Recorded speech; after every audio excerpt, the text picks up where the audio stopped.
경기도 파주 한 호텔에서 남녀 4명이 숨진 사건 수사가 계속되고 있습니다. 이 단순 실종 사건으로 접수가 됐던 이 사건, 여성 2명이 숨진 채 발견되면서 살인 사건으로 전환이 됩니다.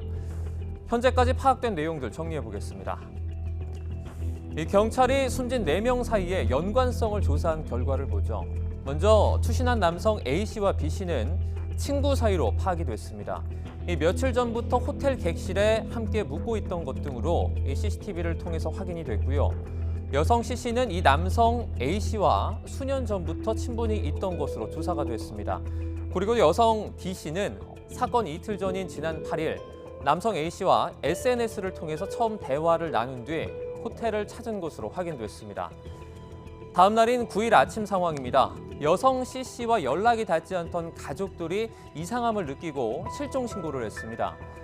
이후에 10일 오전 실종 여성의 동선을 추적한 경찰, 호텔 객실에 도착을 하자 이 남성 한 명이 나와서 이런 취지로 말을 합니다.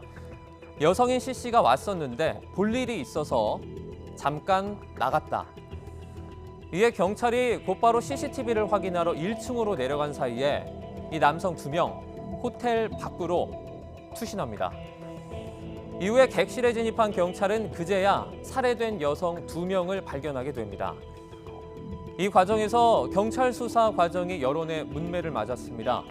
실종 신고를 받고 신속히 강력 사건으로 전환하지 않은 것, 그리고 호텔에 도착을 했는데 객실을 곧바로 살펴보지 않고 이 CCTV를 확인하러 자리를 비운 과정 등입니다. 한 전문가는 이에 대해서 아쉬움을 내비치기도 했습니다. 성인 실종은 보통 경찰들이 실무상으로는 조금씩 여유롭다 시간을 두는 부분이 있습니다.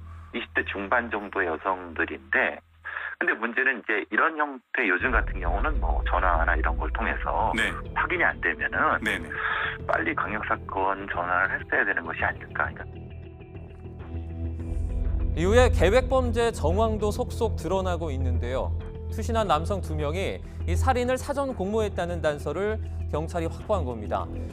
전과가 없는 것으로 확인된 이들, 여성들과의 원한 관계, 또 마약이나 성범죄 흔적 등도 보이지 않아서 초반에는 범행 동기를 특정하기 어려웠는데요.